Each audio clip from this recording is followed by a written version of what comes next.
রাশিয়ার দিকে তেড়ে এলো যুক্তরাষ্ট্রের তৈরি যুদ্ধবিমান। তবে রাশিয়ার সামনে পাত্তাই পায়নি সেটি। মুহূর্তেই তছনছ মার্কিনীদের গর্ব বলে পরিচিত F-16 ঈগল যুদ্ধবিমান। কিভাবে তা সম্ভব করলো রাশিয়ার প্রতিরক্ষা বাহিনী? এই এক ঘটনা কি রাশিয়া ইউক্রেন যুদ্ধের পুরো খেলাই বদলে দেবে? ট্রাম্প প্রশাসন কি নতুন করে ইউক্রেনকে শক্তিশালী করতে চাইছে? প্রায় 4 বছর ধরে চলমান রাশিয়া ইউক্রেন যুদ্ধের ময়দানে প্রতিনিয়তই ঘটছে নাটকীয় ঘটনা। মার্কিন প্রেসিডেন্ট ডোনাল্ড ট্রাম্প তো মরিয়া হয়েই এই যুদ্ধ অবসানের আপ্রাণ চেষ্টা করছেন, কিন্তু সে বিষয়ে এখনো সফলতা পাননি তিনি। এদিকে পর্দার আড়ালে আবার ইউক্রেনকে সামরিকভাবে সহযোগিতাও করছে যুক্তরাষ্ট্র।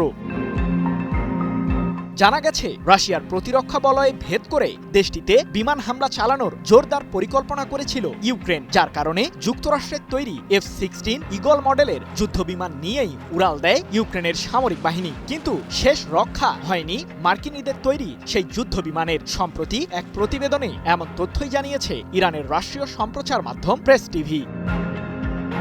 রাশিয়ার একজন কমান্ডারের বরাতে প্রেস টিভি জানিয়েছে, S-300 মডেলের বিমান প্রতিরক্ষা ব্যবস্থা দিয়েই ইউক্রেন থেকে তেড়ে আসা সেই যুদ্ধবিমানকে ভূপাতিত করেছে প্রেসিডেন্ট ভ্লাদিমির পুতিনের প্রতিরক্ষা বাহিনী। তবে এই অপারেশন পরিচালনার আগে বেশ প্রস্তুতি নেয় রুশ বাহিনী। রাশিয়ার ওই কমান্ডারের দাবি, ইউক্রেনের F-16 যুদ্ধবিমানকে ভূপাতিত করার আগে সেটিকে দীর্ঘ সময় ধরেই ট্র্যাক করছিল রুশ বাহিনী। S-300 বিমান প্রতিরক্ষা ব্যবস্থার রাডারে যুদ্ধবিমানটি আসার সাথে সাথেই সেটিকে লক্ষ্য করে 2টি ক্ষেপণাস্ত্র ছুড়ে রাশিয়া, যার মাঝে প্রথমটি F-16 যুদ্ধবিমানটিকে ক্ষতিগ্রস্ত করে, আর দ্বিতীয় মিসাইলটির সাহায্যেই সফলভাবে ইউক্রেনের সেই যুদ্ধবিমানটিকে ভূপাতিত করে রাশিয়ার প্রতিরক্ষা বাহিনী। প্রশ্ন হলো, F-16 মডেলের যুদ্ধবিমান কিভাবে পেল ইউক্রেন?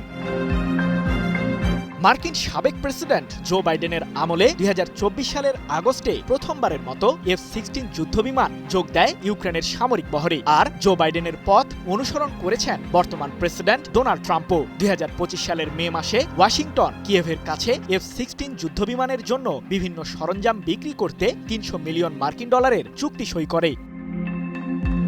ইউক্রেনের প্রেসিডেন্ট ভলোদিমির জেলেনস্কি বারবার জানিয়েছেন যে তার বাহিনীতে F-16 যুদ্ধবিমান যোগ হলে তা দিয়ে রাশিয়া ইউক্রেন যুদ্ধের গতিপথ নাটকীয়ভাবে পরিবর্তন হবে। যদিও দেশটিকে পশ্চিমারা 87টি F-16 যুদ্ধবিমান দেওয়ার প্রতিশ্রুতি দিয়েছে। এরই মধ্যে 44টি যুদ্ধবিমান যোগ দিয়েছে ইউক্রেনের সামরিক বহরে। তবে প্রশ্ন থেকেই যায়, মার্কিনীদের তৈরি এই যুদ্ধবিমান দিয়ে কি আসলেই রাশিয়াকে ঘায়েল করতে পারবে ইউক্রেন?